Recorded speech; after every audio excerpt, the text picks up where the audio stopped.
42 do Livro dos Espíritos. Está na tela, para quem não tem o livro aí, tá? A parte segunda, nós estamos estudando ainda do mundo espírita, ou fala da encarnação dos espíritos. Então, Kardec vem nos falando sobre a alma. E ele pergunta aos espíritos, olha que interessante. Ele pergunta: que dizeis dessa outra teoria, segundo a qual a alma numa criança se vai completando a cada período da vida? Aí os espíritos dizem: o espírito é uno e está todo na criança, como no adulto. Os órgãos ou instrumentos das manifestações da alma é que se desenvolvem e completam. Ainda aí toma o efeito. Kardec perguntou, né? Se o espírito, se a alma vai se completando a cada período da vida. E nós vemos, a doutrina tem nos ensinado que não é isso. A alma, nós já nascemos como seres completos. Nós já nascemos com tudo que nós precisamos para sermos, porque senão Jesus não teria dito: vós sois o sal da terra, vós sois a luz do mundo, né? Que brilha a vossa luz para que os homens, ao verem as vossas boas obras, glorifiquem a Deus que está nos céus. Nós somos como uma pedra bruta, que já tem tudo ali dentro, um diamante, que basta ser lapidado. Como é que nós vamos lapidando para que esse diamante possa virar uma pedra preciosa? Combatendo o nosso orgulho, a nossa inveja, a nossa preguiça, a nossa maledicência. Todas essas mazelas morais é aquela parte da pedra bruta que precisa ser retirada.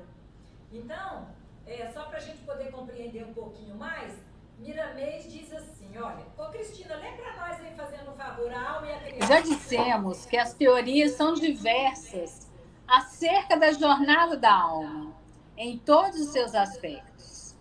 No momento da concepção, no encontro do óvulo com o espermatozoide, são atados os primeiros laços do espírito ao corpo. Isso é feito pelos engenheiros espirituais, conhecedores perfeitos da ciência da reencarnação. É muito lógico que não se pode ligar completamente o espírito ao corpo nos seus primeiros dias de formação, pois este não resistiria às vibrações irradiadas por aquele foco de luz. Seria qual uma corrente elétrica poderosa em uma lâmpada frágil de baixa voltagem. Tudo no mundo obedece à gradação de que a lei exige para se expressar com mais segurança. Assim também o espírito, quando está chegando para tomar uma forma física. A moderação é o caminho em que transitam todos os benfeitores espirituais. No entanto, não há uma regra absoluta. Os laços vão se ajustando com mais ou menos pressa, de acordo com a evolução da alma. Podemos observar em todo o mundo crianças prodígios, em completo domínio de suas faculdades, enquanto adultos, esses, em grande número, estão em desarmonia com seus valores espirituais. Há 3 reajustes na reencarnação para todos, aos 7, 14 e 21 anos. São leis mutáveis, de acordo com o progresso da humanidade. Certamente que os órgãos da informação nunca poderiam expressar a capacidade da alma com a legitimidade do seu despertamento. Mas o tempo vai lhe conferindo as condições e o espírito passa a mostrar o que ele verdadeiramente é. Em tudo se pode notar o domínio gradativo. A gente vê, essa explicação de Kardec, essa explicação dos espíritos e de Miramês, né, no livro, mostra que não existe isso da alma ser incompleta, não. Só que o espírito ele vai manifestando a sua essência à medida que os anos vão passando. Então, aquela primeira infância é quando os pais têm maior condição de plantar ali, vamos dizer assim, naquela alma que está começando a chegar no mundo agora, os valores, os princípios morais que ela deve seguir. É aquela frase da avó da gente, né? O cipó você torce de novo. cipó ali de novo, quando está novinho, não adianta depois de velho você querer torcer, não vai funcionar. Então o espírito ele tem essa gradação na questão da sua consciência, que ele vai, aos poucos que ele vai despertando, né? E quando ele está na adolescência, ali por volta dos 12, 13, 14 anos, na pré-adolescência, é quando ele se mostra realmente como ele é. E é onde começa a aparecer as maiores dificuldades no relacionamento. Principalmente se você não soube na primeira infância dar para aquela criança noções, limites de respeito, né, de obrigação, de dever, de tudo que ele tem que ser para se tornar uma pessoa íntegra, né, um ser humano decente. Então a mãe, o pai, os tios começam a criar aquela criança com muito mimo, com muita lenga-lenga, aí cresce aquela criança egoísta, achando que o mundo todo tem que rodar em torno dela, tem que girar em torno dela, só as suas necessidades é que contam. Aí cresce aquela criança achando que ela é a melhor do mundo porque ela foi criada desse jeito. Aí vai ser o quê? Um jovem indiferente, que não tem empatia por ninguém, porque o egoísmo dele não deixa ele pensar em mais ninguém. Né? Qual que é o oposto do egoísmo? É a caridade. O que é a caridade? É o amor em ação. Como é que você vai colocar o seu amor em ação por alguém se você não enxerga nem a necessidade que aquele alguém tem? Mas isso aí começou aonde? Lá atrás. Quando você começa a dar para os seus filhos exemplos, que a gente tem que ajudar o próximo, a gente tem que respeitar os mais velhos, a gente não pode pegar aquilo que não nos pertence, né? Que o certo é certo, mesmo que ninguém esteja fazendo, que o errado é errado, mesmo que todo mundo esteja fazendo. É a gente acompanhar o material escolar que as crianças estão aprendendo, qual o conteúdo, o que estão sendo passado para as crianças nas escolas. É ter essa responsabilidade.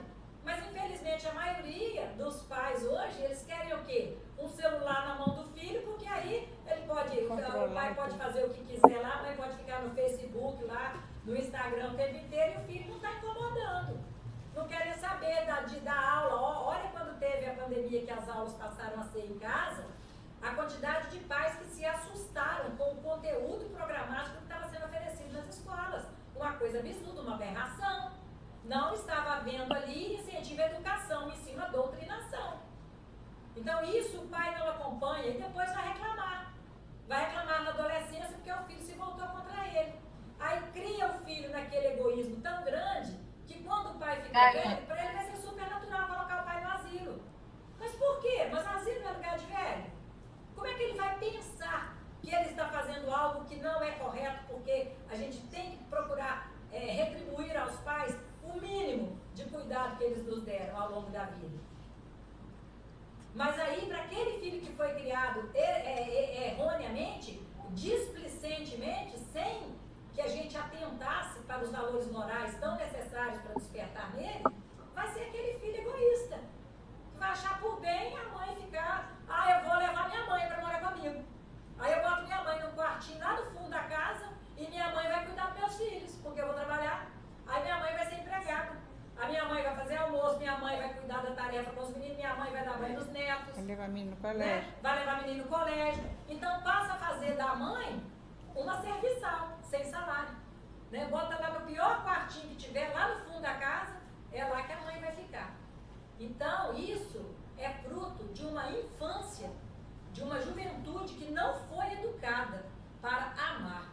No Evangelho, quando fala da ingratidão dos filhos e dos laços de família, os Espíritos deixam bem claro que a pior ingratidão que se pode ter é do filho para com os pais.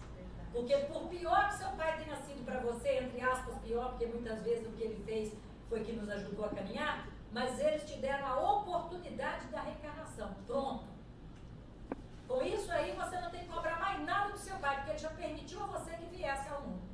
Então isso aí você deve a ele a sua vida. A sua oportunidade reencarnatória você deve a ele, porque não fosse ele em espírito aceitar você como filha, ele não te receberia, você não teria vindo. Entende? Então isso é lá na infância.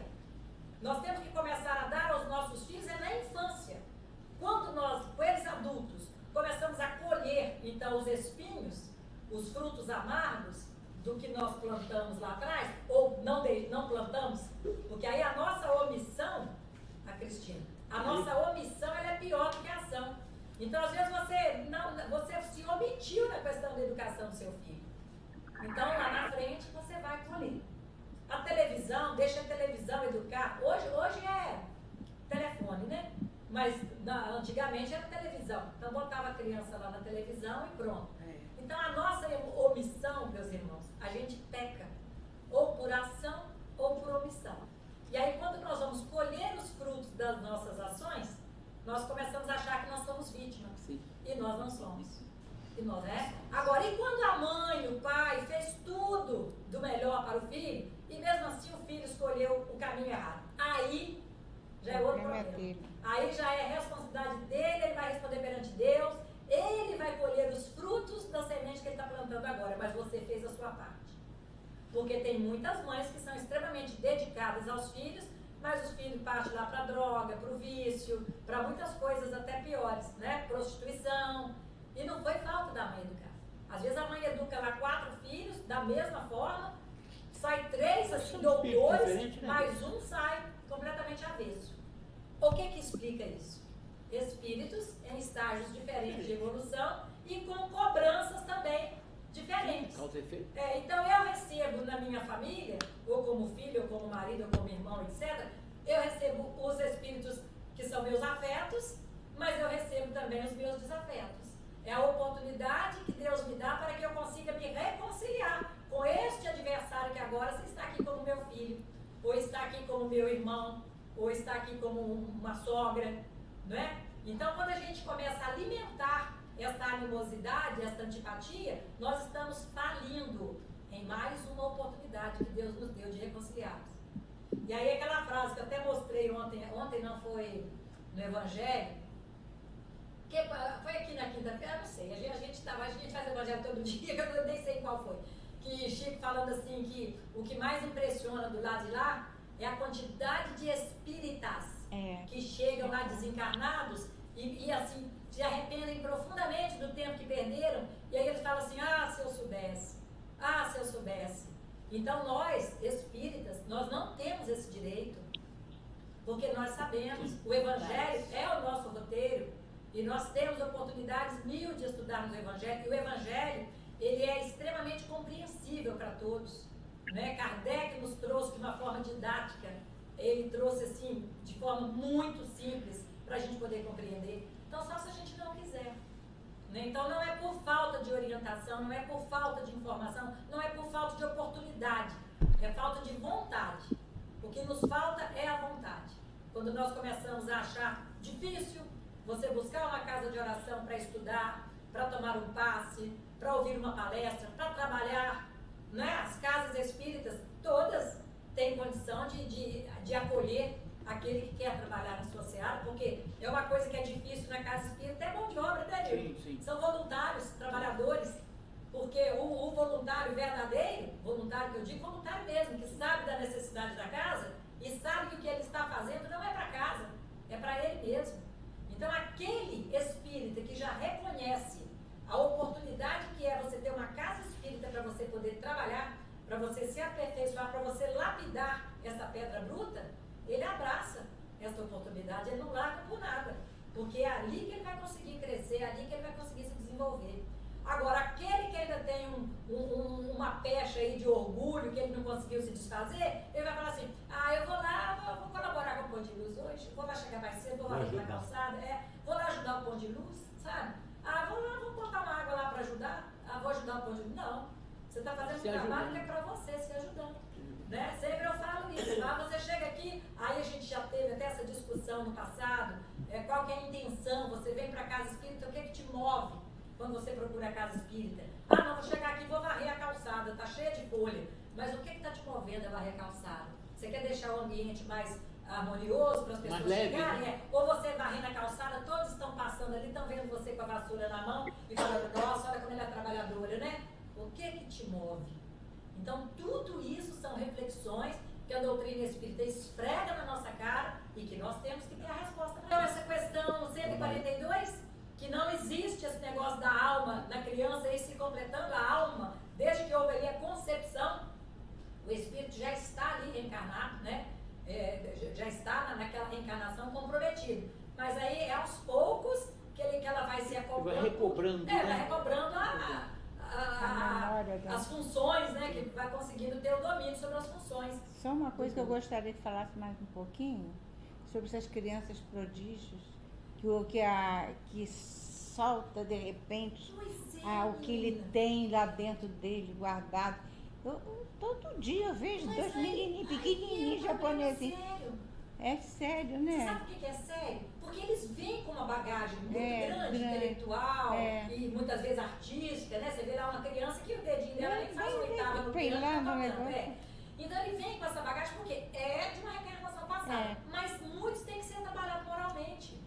Eles estão aqui com o intelecto super desenvolvido, a inteligência desenvolvida, mas precisam ser trabalhados no lado moral. Mas a diretriz é daquele casal que, É do casal que recebeu. permitiu que ele viesse. Exatamente. E a condução moral é do casal. É. Ah, mas eu não estou preparado. Está preparado. Está, porque senão não teria você, na intelectualidade daquele espírito, você não está preparado. Mas na moral e na sequência, na primeira infância, para moldar ele, para ele fazer uma jornada de equilíbrio e inclusive cumprir a missão dele, que estão chegando aí cada dia mais, com mais missão. Nessa regeneração do planeta, você entendeu? São tudo espíritos de luz que está vindo com uma missão muito maior. Então o casal que se vire para colocar eles dentro. Mas parece que eles têm um orgulho de exibir o Pois filho. é, Sim, mas é aí que você tem que nós passar. falamos até no estudo anterior aqui, Exato. essa questão dos pais que ficam postando vídeos na internet, no TikTok lá e tal, e não percebem quanto essa exposição pode prejudicar o espírito. Por quê? Porque esse espírito pode vir a falir na questão da vaidade. E os pais serão Os pais responsáveis. foram responsáveis. Da promiscuidade, Sim. né, do sexo, porque são crianças que ficam muito em foco ali, que são muito expostas, e os pais não estão prestando atenção nisso. Aí Então, a criança piada tão aí. inteligente,